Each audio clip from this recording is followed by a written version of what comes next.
911 operators of Reddit. What were the most creative ways that people asked for help when they couldn't explicitly say it?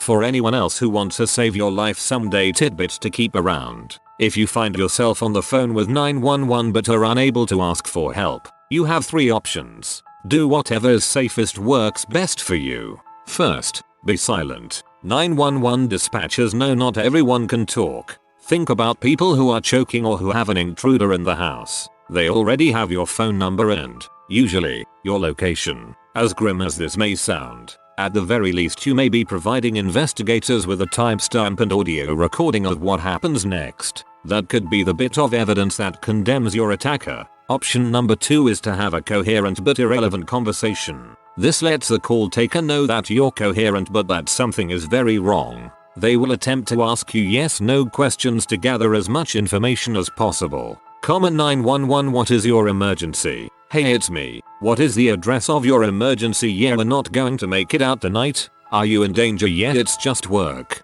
You know. Is there someone there with you? Yeah, definitely, and so on. Option number 3 is to scream out whatever useful information you can. This sounds incredibly grim, but if you only have seconds to live, screaming white male black hair stubble can be a massive help to the responding officer.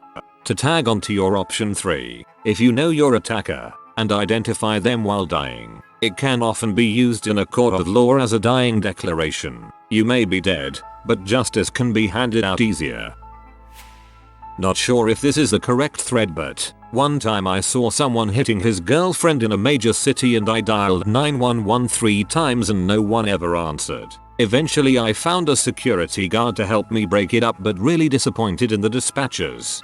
That crap belongs on the news. Unless it gets public attention, nothing gets done. Not an operator, but a stepmother of a child who had a situation. Both skids lived with birth mum and her partner. The children used to cry and say they were scared of the mum and partner whenever they came to us for visits. We knew something was off. They always had dirty clothes and bruises explained away by their kids. They play rough. Social said to us they had no real concerns nor school, so we just though our gut was wrong. It culminated 2 years ago. We've never had the full story of the situation as the children have no counseling or professional help to get it out of them. Me and husband are starting to save to go private. Anyway, youngest, boy aged 4 at the time, had found his mum's phone and dialed 911. We are in the UK and so blame too much American YouTube for his 911 thinking. Being 4 and having bad speech, now aware it was because he was never spoken to directly unless when with us. He only managed to say his sister was crying and the partner was being mean. He then put the phone down. I'm unaware if operators tried ringing back, but a while later officers arrived at their home and found the mum's partner banging the 6-year-old's head against the stairs and yelling for talking too much. They came to our custody from that point. If it hadn't been for our now 6-year-old, I swear both children would likely be dead by now. And if it hadn't been a thing that foreign emergency numbers are directed to that country's service, we would never have got the proof needed to get the children out of there to live a normal life. Now to get them help for what they went through.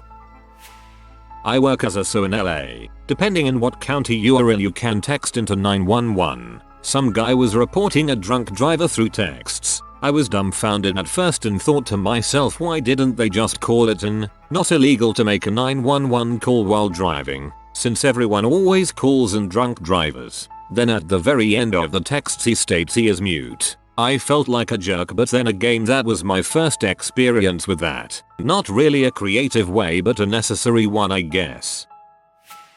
This made national news. A woman and her children were being held captive in their home by some unknown person. The mother convinced the captor, S, to let her order pizza online to feed her starving children. Needless to say, in the online system, in special instructions she quickly wrote something along the lines of help, need 911, being held captive, bring help ASAP. Sure enough, the police showed up heavily armed and the captor or captors are in jail now. I had a friend that was being followed by another car late at night. She ended up helping the police catch the serial rapist murderer by doing 65 in a 40 and catching the cops' attention. My mom was a 911 dispatcher in 90s and early 2000s. She got a call and though no one was talking, she heard a distinct gargling sound. She remembers thinking, "That sounds like someone coughing up blood." A man was carjacked, stabbed in the stomach. When the carjackers got scared, they left him to bleed out in his car. She did everything she could to figure out where he was. He could hardly speak, but at one point, he yells out, "Taco Bell." Familiar with the area, my mom starts listing all of the cross streets of Taco Bells that she knows of. Eventually, he yells in response to one of them. She sends police there and they find him, but by the time they get there he had died. Dispatchers have a hard job, and often no one to talk to. I was way too young when my mom told me that story. It still fricks me up thinking about it. As a former 911 dispatcher, I never had someone call for pizza or anything else like that. Heard a man kill himself because he found out he had cancer. Went out back and told us to come get him before his wife could see and shot himself so she wouldn't have a mess to clean up. The hard calls suck. Babies that are found blue and mothers are hysterical. Teens finding a body in an alley. It wears on a person. However, 911 dispatchers are not considered first responders in some states and don't get first responder benefits even though they are truly the first responders and dispatch help. Contact your senators and help these brave men and women that do this job. On a lighter note, 2 funny stories. Had a drunk guy call 911 because McDonald's forgot his cheeseburger. Proceeded to call back a few times to report it as theft. Sent an officer out and turns out he hadn't went to McDonald's a few days before and was so drunk that when he found the receipt, he thought he didn't get his order. Another was we had a lady that habitually got hot dogs stuck up in her biscuit. Probably happened about 4 times while I worked at that 911 facility. You'd think she switched to something more sturdy. My daughter had a deal where she thought she was in a dangerous situation in the middle of the night at our house. She called 911 and couldn't identify why she was scared. They told her to open her garage door and that the police could then easily do a stop, inquiring about the open garage door. She did, and the police subsequently rang the doorbell and did a check.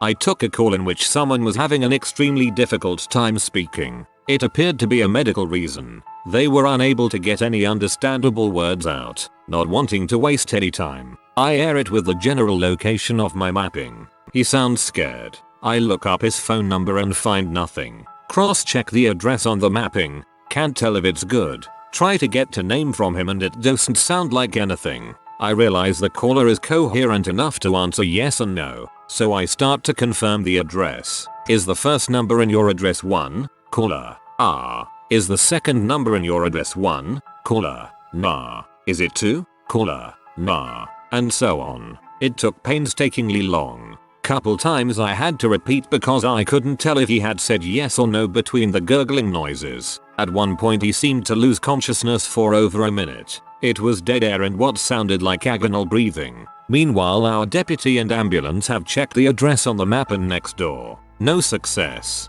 They have started going door to door, and then to my great relief he somehow regains consciousness. I get the last 2 digits, which are 2 blocks away from our mapping in a populated area. Our units are immediately updated. I finally hear my deputy talking to him. We had found him. He was a veteran and had attempted suicide but had immediately regretted it. The bullet path went through his face making it almost impossible to communicate.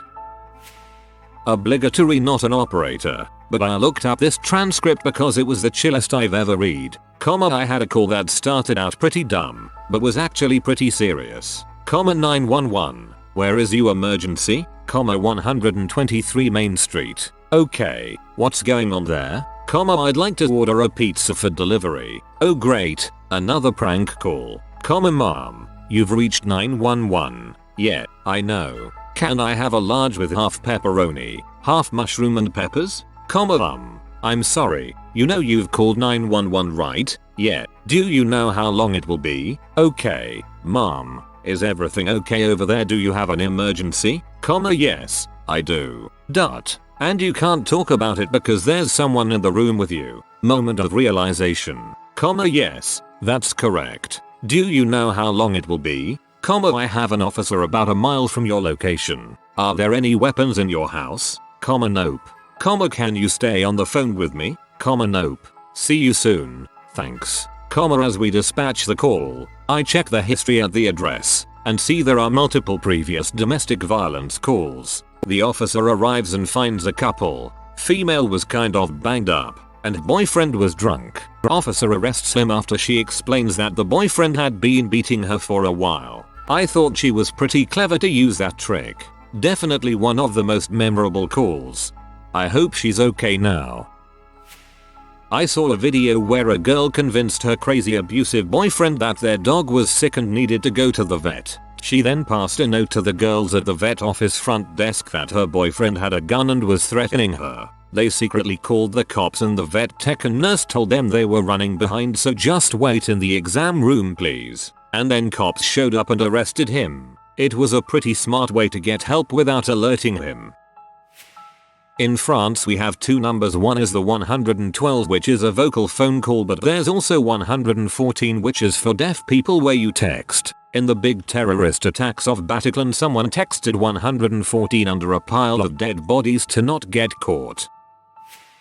We had a caller a few years ago who sounded like she was gagged, screaming and yelling, but you couldn't make out any words. She kept hanging up and calling back. We knew something was wrong but couldn't narrow down a location. We had maybe a 50-meter radius in an urban area. Unfortunately, location coordinates on a cell phone to 911 aren't nearly as accurate as an app like Uber. One of my coworkers was able to get her to push the numbers of the address on her keypad, and then he was able to distinguish possibilities by the tone of the sound. They found her on the second address they checked. She had tried to shoot herself in the head and missed, so she ended up shooting her jaw off.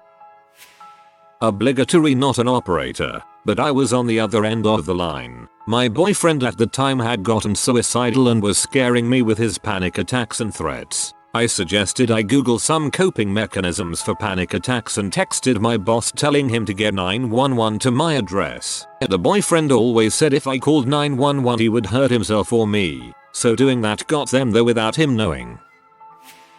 Not an operator, but if you can, dial 911 discreetly and leave the line open.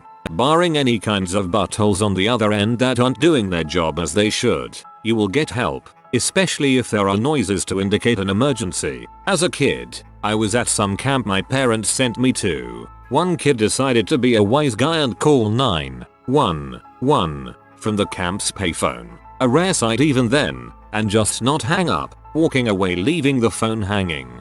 3 cop cars showed up about 7 minutes later. Sometimes, if you can get the line open, not saying anything gets the message across better than trying to talk in code. Obligatory, not a 911 operator, but I've worked for several non-profits in different types of shelters. A group I used to work with had business cards that looked like a nail salon's card, but the number went to our domestic abuse hotline. That way women could take the card and keep it without fear of angering their abusers if they should find it. It always struck me as pure genius.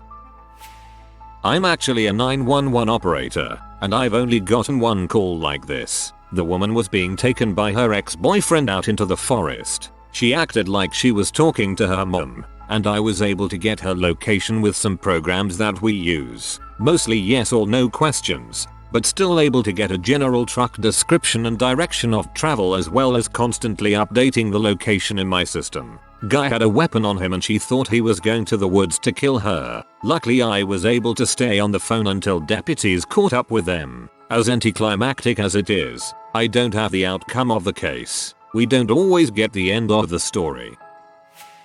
They would sometimes act like they were ordering a pizza. It was always pretty obvious to what they were doing. I mean, who orders pork for a topping with extra helpings? I've heard of this before actually. It really is the best way to do it if the other person doesn't know better. They didn't say it at first, but they did. As soon as the line dropped to me, him, IT's in my butt. Me, what, where are you calling from? Him, it's in my butt man. Me, what is the problem? Him, it's in a baggie in my butt. I can't get it out. It's a baggie of H. He hid a bag so the police that were talking to him earlier didn't find it. He gave his address, which was the same as what his location was showing. He stayed on the phone while he got it out and flushed it while on the phone just as the officer was arriving. Since it was technically a medical issue, I put as the additional H stuck in rectum so when the text pages go out, that's what it would say. I play this game on the Switch called 911 Operator, which uses real life calls and sees how we will handle it. Seems like I am a good dispatcher, though the vehicle part gets messed up. I've got that on Switch. I felt a bit creepy at first, like it was going to be exploitative. Didn't realize it was using actual real calls until I got it. But as I got into it, I found it was really well done. I took call from a girl at about 5 AM on a college campus who was studying, and a homeless male came into the area and started moving closer and closer to her. She called our non-emergency line, and when I answered, she just said, "Hey mom, I'm just studying," and thought I would say hi. It took me about a minute of confused questioning before I realized it and asked her, "Do you need the police, mom?" She said, "Oh absolutely," and proceeded to describe her view from the area, which gave me her exact location and the building. Officers arrived and arrested the male, who was a convicted sex offender, sex assault, with a warrant for a bond condition violation. Not a good dude, and definitely no business being where he was, or alone with her. I really wish I had called that girl back and told her what a great job she did. I was so impressed that she remained so calm given how she later described things to the officer. For a lot of the spaces I work in, you need to scan your badge and put in a 4-digit code. When you type in your code, if you exchange the last number for one number higher, it will allow you to enter but also notify the police in case you were forced to go into a space unwillingly. Not directly related to this thread, but when I lived in Chicago, I heard tires screeching and yelling, turned around, looked outside just in time to see 4 guys hop out of a car with blue bandanas around their face with guns drawn, shoot into a group of about 5-6 guys on the porch about 25 feet from them. They fired off probably 30-40 shots in 5 seconds, hopped back in the car and took off, called 911. They had an unmarked car with 4 burly cops show up in about 45 seconds. By that time, the victims actually ran inside. It looked like only one of them got shot in the leg, possibly a graze. Cops came out, guns drawn. Nobody was on the street. They found the casings on the ground, picked them up, looked around for about a minute, then drove off. When I called the police a day or two later and asked for follow-up, they said they had no record of this and no police report on file. That is how you keep crime numbers down, folks. I read this story about a woman who called 911 and acted like they were talking to her pizza place. It went something like, "Hello, can I have a large pizza? Mom, are you aware that you are calling 911, not a pizza place?" "Yes, I am." "Okay, are you in a situation where you can't let them know that you are calling 911? "Yes, that's right." "Okay, what's your location?" Then she gives them her location. Dang, that's smooth as eggs. Not a 911 operator, but my mom called me one night when I was out running the roads with some friends, asking me if I could stop by real quick. Said she wanted to see me before I went back home. I was in college at the time and this was a weekend where me and some friends were out just cruising around the back roads. I could hear tension in her voice, so I knew something was up. So I told my friends something was going down, so we all rolled on over to her house. Her and her abusive boyfriend rolled up to find 5 dudes sitting on the hoods of their cars just waiting. I was holding a tire iron and another friend had his pistol out showing it off. Her boyfriend got out and took one look at us before turning on his heel and walking to his truck. He looked back at me as he opened his door and I twiddled my fingers at him. I wanted him to try something, but he didn't. He got in his truck and hauled butt out of there, driving like a maniac. That was the last time he showed his face around there and the last time my mom ever saw him. Username checks out. My apartment was burgled while I was home alone and the man was threatening me. I dialed 911 while he wasn't paying attention, looking around for a weapon, with the phone tucked into the back of my underwear, and he thought he heard a voice. 911 operator. I just started yelling at him and saying I didn't know him and he didn't belong in my apartment, and saying over and over, "Are you sure this is where you're supposed to be? This is address at 207 inches," and I heard the operator verify the cops were on the way. I fought him out my front door, and the cops caught him a block away jiggling every house's doorknobs. Bastard.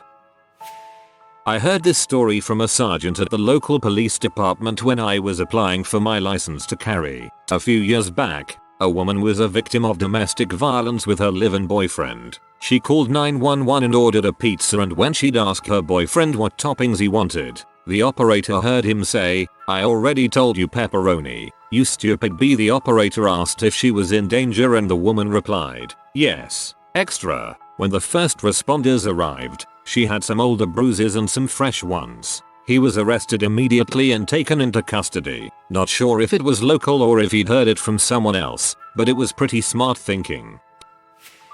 Kinda related. I took a 911 call for a woman with broken English. That's important. She was the front desk clerk at the local Howard Johnson. She said she was having trouble turning the water off to the coffee maker in the hotel lobby. Now I've taken a lot of stupid calls over the years and this certainly was right up there. I'm getting annoyed when my supervisor reminds me that this could be something serious. This is it. This is my moment. Me. Mom, is there someone there threatening you? Can you not say anything that will get yourself harmed? Woman, I need help with the water. Me, so you need help. You feel threatened? Woman, yes, I need help with the water. I keep going back and forth with trying to get anything I can in the most discreet way I can think of. We have officers going lights and sirens from 2 jurisdictions. IT was intense. I'm going to be local news famous. No, internet famous. I'm such a hero right now. First officers get on scene.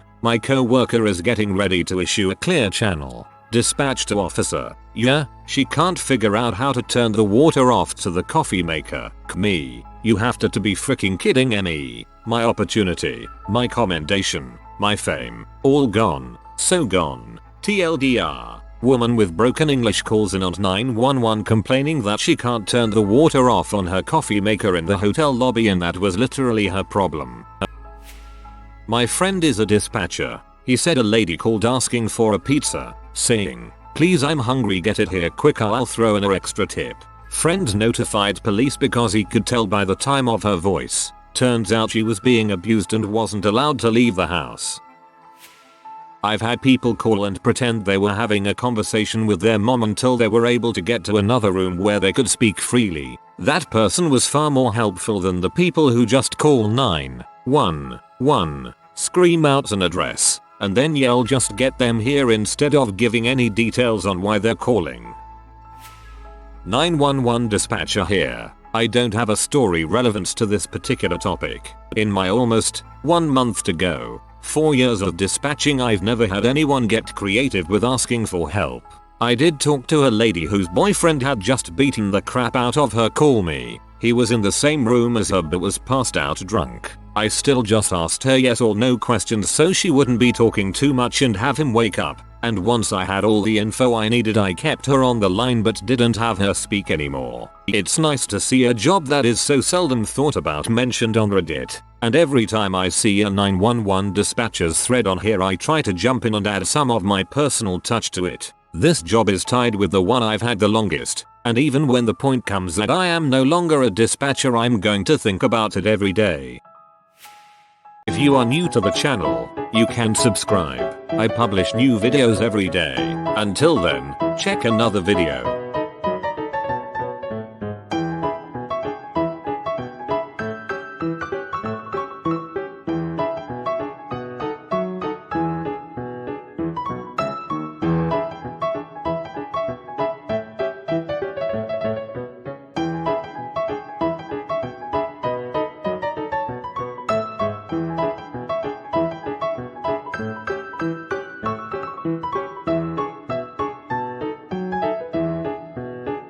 Bye for now.